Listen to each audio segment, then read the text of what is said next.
Welcome to Book Banter with me, your host, Dianne Burkhart. I hope you will join me every Wednesday as we explore all things to do with, well, books. Let's get on with our show today. Hello, my happy people. Welcome to today's podcast. It is Wednesday, August... What is it? It's the 24th. That's what it is. Wednesday, August 24th. I know what day it is. Sure I do. Actually, I have been so zoned out lately because I've been trying to make these big decisions about which direction I want to take my writing career and just did a complete 180 with what I was headed for. The funny thing is, though, once I finally made that decision, now I feel so much better. It's like most of my stress has just disappeared. And I'm going to get into it and I'll tell you what's going on. But for right now, I just wanted to let you know today is going to be one of those hodgepodge kind of catch-all update sort of podcasts. I don't have a special guest with me this week, but I do want to talk about the interview that I had with Lisa Silloway, the social media professor, because I got some great information out of that, and I want to make sure that you picked up on these things too. One of the first things was I had actually created a TikTok account back in, I think, March, and I put up one quick little, hey, hi, I'm new here, kind of video, and then did nothing else with it. Never touched it, never looked at it. I really didn't want to start dealing with another social media platform. I already have my book information on my website. I've got it on Twitter, on Instagram, Facebook. I've got it on YouTube.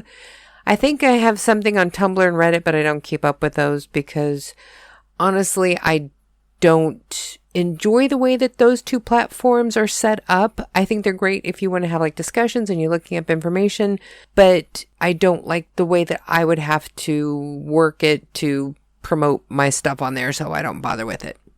But I did finally break down and start looking at TikTok a little bit more. And oh my God, what a rabbit hole I fell into and hit smack in the middle of Wonderland, because I have become weirdly obsessed with TikTok now, and I hate to admit it, but it's true. I have been answering questions. I've been playing with filters, posting all kinds of stuff about my books and doing stupid little skit kind of videos. It's really kind of taken over as my main social media platform. I'm having so much fun with it, and I am shocked at how much faster my following is growing on TikTok than any other social media platform that I've ever done. I already have, I've only really been doing this like a week and a half maybe. And I've already got, I don't even remember now, like maybe 150, 160 followers in like 10 days. And it's growing by about 20 people a day. And I was begging people to follow me on Facebook and just friending everybody possible on Twitter. You know, I have like close to, I think 1,000 on the Burkhart Books Twitter page. I'm not sure. I rarely pay attention to that stuff, actually. I can definitely see why TikTok is so popular because it's really easy to do. And it is so much fun. Oh my God, the filters. You can spend all day long just trying out all the different filters on there. And I've started using it as a platform too, to be an advocate for people with brain injuries and, you know, the kind of conditions that I have, the neurological things with the Chiari and the Syrinx and the hydrocephalus and all that. I've started sharing what it's like for me during the day and how I have to compensate for the things that happen all of the time. And it's really been a nice response that I have been getting to the videos and me sharing this stuff. And I'm really hoping that this is starting to give people more of an insight into what it's like to have a hidden disability like this. Because there's nothing about me. If you saw me or you look at my videos, you see a picture of me, there's nothing that will tell you that I'm brain damaged. There's nothing that you would see in me that tells you that I have a mutation, that I have, cow in my head, that I have a machine in my head. And people see me and they just assume that I'm fine. So when I say that I'm not fine, it's assumed that I'm doing it for attention or for special treatment. It's like, no, I don't need attention. I don't want special treatment. I just want people to understand what I'm dealing with and to be accepting. That's all I need. Acceptance.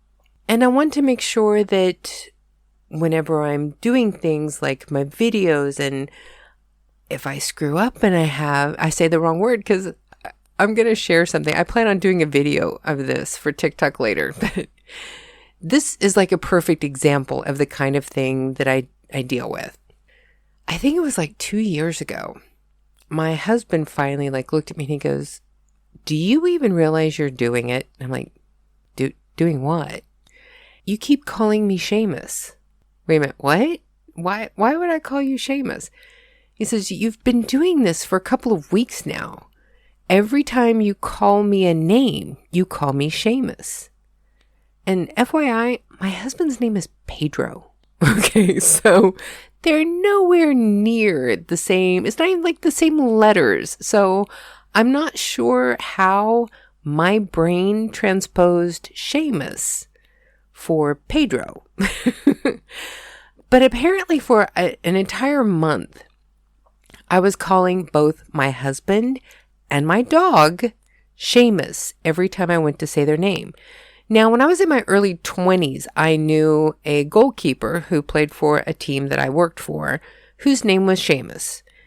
And he had these gorgeous blue eyes, and we ended up getting a Himalayan cat that had the same color eyes, and we named the cat Seamus.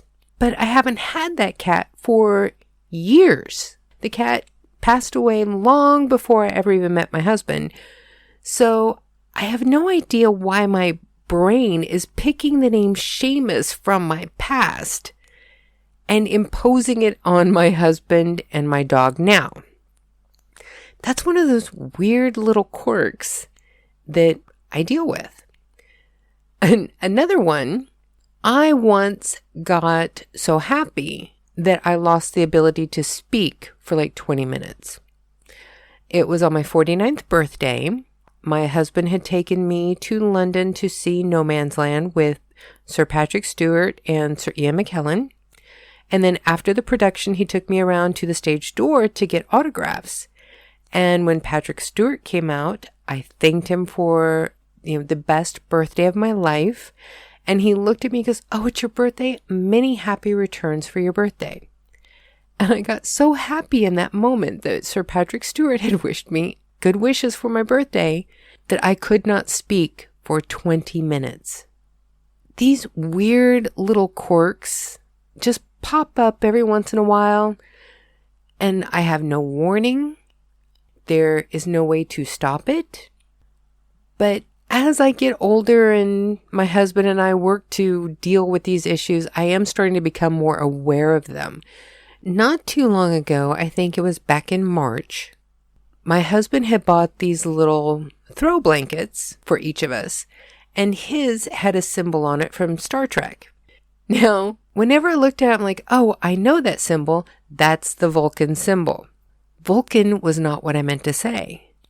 I meant to say Klingon. And even now when I try and say Klingon, I have to think about it because I can feel my body trying to say Vulcan. I don't know why it transposes Vulcan for Klingon. It just does. At least now, though, when these things are happening, I'm starting to become aware of them. It took me a while. I actually transposed those words like 5 or 6 times before I was able to force myself to say the right word. Doing it now, I still have to stop and think because my mouth still wants to say Vulcan. And these are just weird little things that nobody can explain. I talked to my neurosurgeon about this, or my neurologist here, and they're just like, it happens. We don't know why it happens. It just does. Just roll with it. But this is one of the things that I'm using TikTok for now too. Besides promoting my books and doing all these things, I'm using them to try and help explain neurological conditions and what happens and what people like me have to deal with on a daily basis, just to help raise awareness. Now, one of the things that I am getting ready to do with my TikTok account is I am going to start writing a new book this week. Most of you, if you've listened to any of the podcasts before where I talk about my books, you know I have been writing a Stephen Burkhart. I have been writing the Into the West Saga serial. It's a historical fiction serial cliffhanger series.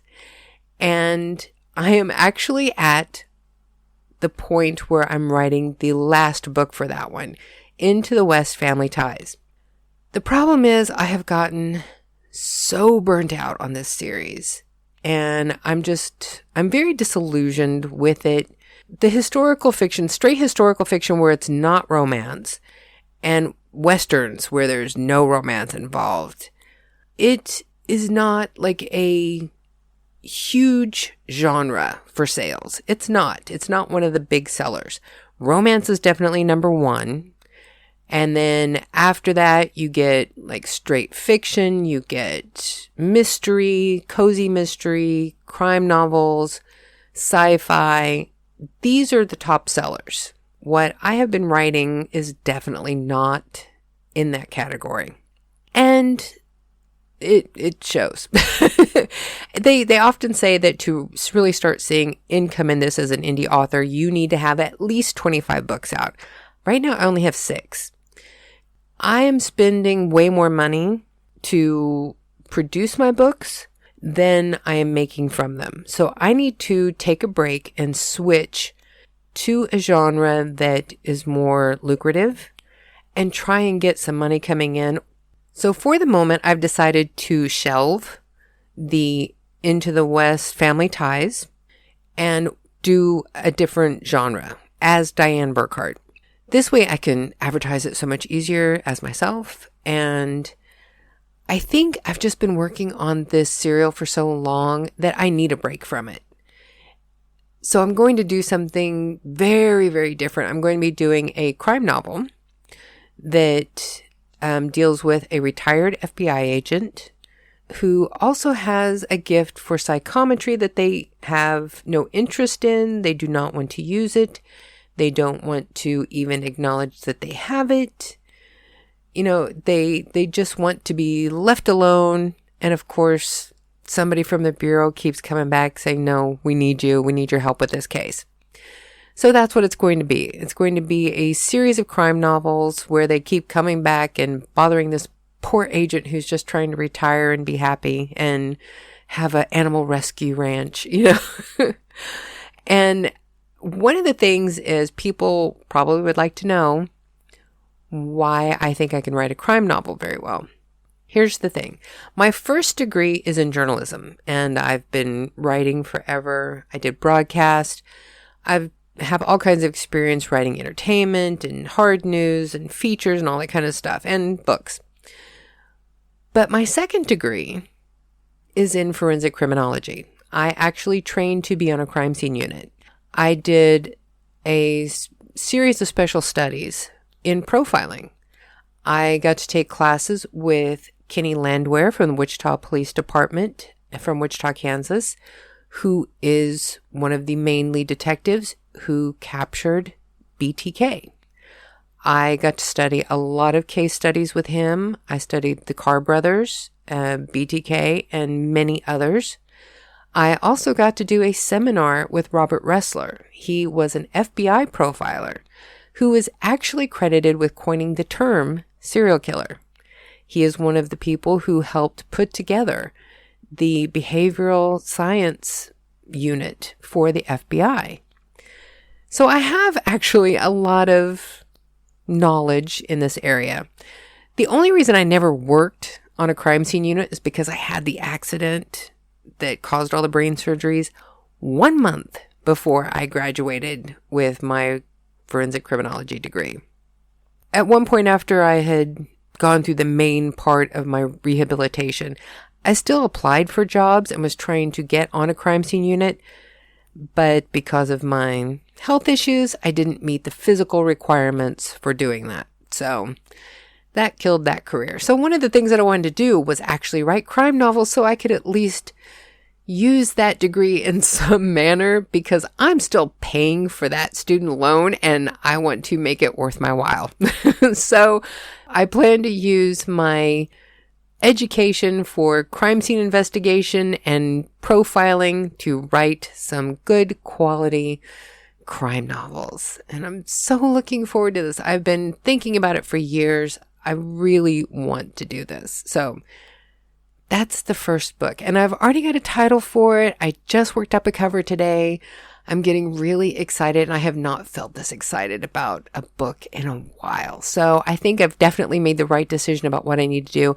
Now, I do plan on going back and finishing the Into the West Saga serial, but I really need to change gears and do something else just to get my momentum back, get my enthusiasm back. And so that's what I'm doing.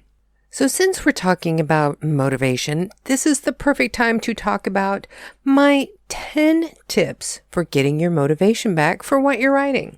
Now, some of these things are great things to prepare for in the beginning before you even start a writing project. So what we're going to start with is number 1, create your space.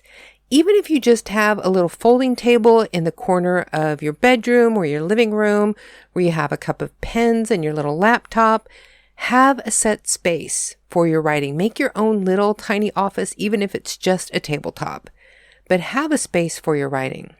Number 2, make a routine. Even if you're just making an hour a day to write, say you have a regular job, you get home at 6, you make dinner, 7 o'clock, you clean everything up, 8:30, you sit down and for 1 hour, from 8:30 to 9:30 before you go to bed, you write. You do nothing but write for that time, Monday through Friday. If you're kind of the person who likes to work on the weekends, Saturday and Sunday too, but have a set schedule that you always keep.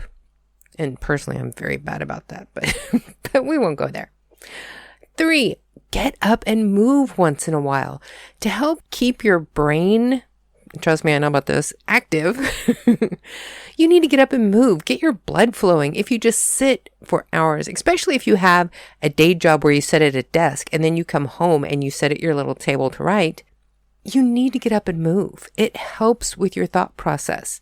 Maybe set a little alarm, and every 30 minutes, just get up and go walk around the house, go walk outside, go walk to the corner and back, but just move a little bit. What number am I on? 4, set your goals. What do you want to do? Do you want to just write a short story? Do you want to write a book? Do you want to get a chapter written every week?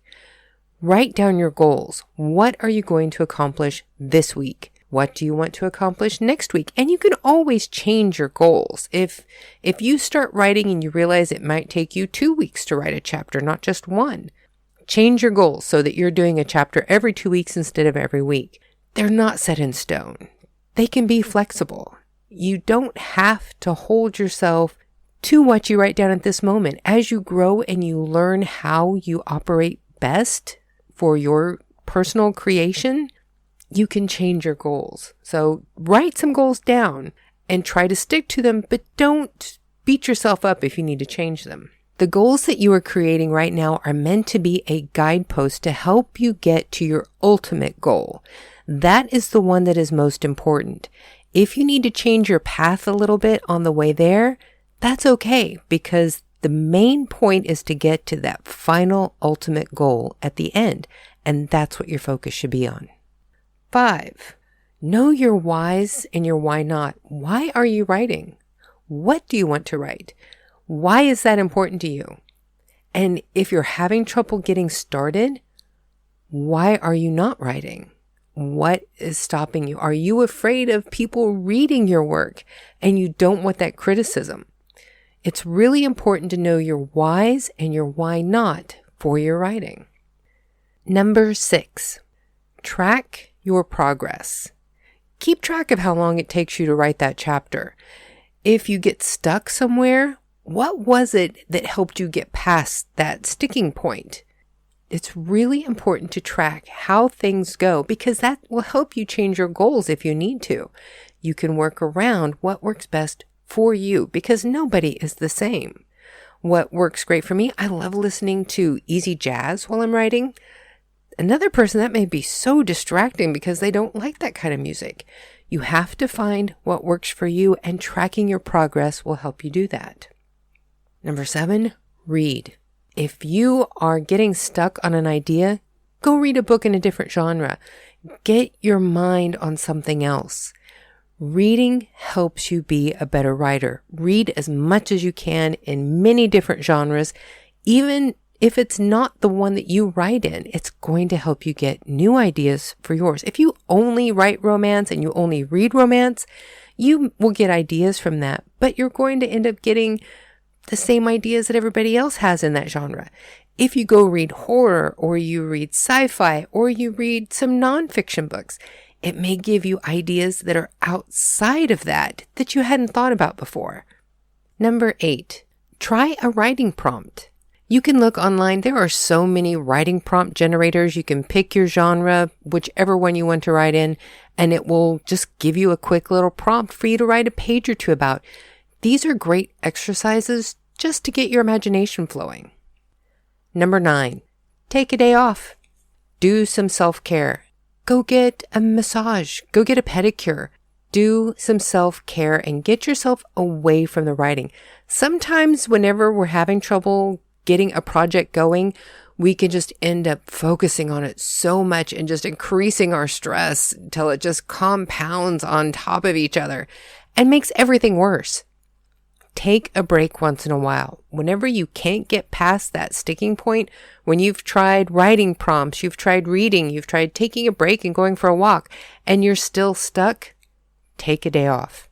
Don't even think about it. Go have a picnic. Go for a bike ride. Go see a movie. Just do something else and get your mind away from it. And you might be surprised, while you're in the middle of watching the latest Marvel movie, you might go, oh my God, that's what I need to do. And suddenly everything is clear where you need to go. You know, it may work like that. It may not. It works like that for me sometimes, but because I love Marvel movies. But the point is just to get away from it. Step away, have a break, and then get back to it the next day. Number 10, try a challenge. Now, this one we've already kind of said, do a writing prompt. But there are lots of contests out there. Search online for a short story competition. Or there are a lot of little quick writing prompt challenge contests like the one that we're doing at Burkhart Books. Go look on our page and pick one of the writing prompts that we have and write a short story. Anything, any short story, any genre, any of the prompts, and enter a contest and see how you compare to other writers. Try a challenge on TikTok. Try searching anything online. There are tons of writing challenges online. Maybe try the November NaNoWriMo challenge. Writing a novel in a month with everybody else, all the other writers who are participating in that. Find a challenge that appeals to you and try something new. Hopefully, if you are stuck on your writing, one of these things will help you out. And if not, do another search online. There are so many articles that address this. You might find something from somebody else who can help you out. Now, I do want to get back to one more point that I wanted to make about something that Lisa Silloway, the social media professor, had mentioned during her interviews. Was she had said that you should use all of the hashtags that you can. That if they give you 30 to use 30. And I had never done that before. I always pretty much stuck to use the top 3 kind of thing. Like they always say on all the websites that you should do that. So I changed that up this last week and I noticed a difference. I started getting more responses and more likes. And so I'm keeping up with that. I'm doing a buttload of hashtags on everything.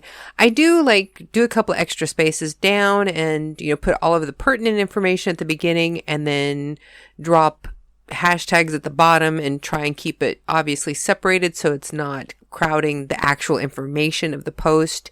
People can basically ignore it. It's just that when they do a hashtag search, it picks it up. And it works. It makes a difference. It was great advice, and I'm going to keep doing that. I don't know about you, but I got a lot out of talking to Lisa Silloway about and what to do for social media management. She was a very good resource for that. So if you are still having trouble with your social media and you don't want to do it yourself, don't forget you can also go back and hire her. Her information is still in the description of the podcast. You can contact her and hire her to do it for you. And I am not going to lie, that is one of the goals in my dream book. I want to be making enough money from my books that I can hire somebody else to do all of this stuff for me, and I don't have to do anything but write in the future. That's my dream board. That's my goal. I want to just be able to do nothing but write and do my podcast, play on TikTok maybe. That would be the one that I still mess with. But other than that, all of the postings, the advertisements about my books and, where they're for sale and all that kind of stuff, my basic maintenance on my website, I would still want to do a lot of the content, like writing the blogs and stuff. But the basic like SEO maintenance and doing all the alt information for all of the images on the thing, I want to hire somebody else to do that. That is like my major goal in life at this point. Well, I think I've definitely been yammering at you quite enough. But since we had been speaking earlier about writing prompts, now is the perfect time to give you this week's writing prompt challenge. Prompt. So here we go. It is a lovely autumn day and you decide to go for a walk through the woods. As you're walking down a path, you hear a noise off to the side, and so you go to investigate. What you find in a clearing is a doorway, standing there all by itself. Do you go through? So now all you have to do is write 2 pages and go to my website, burkhartbooks.com. On the podcast, you will find a link to the Writer's Prompt Challenge. Send in the story that you come up with from this writer's prompt or any of the writer's prompt on the Writer's Prompt Challenge page, and we will start reading some of these here in the near future.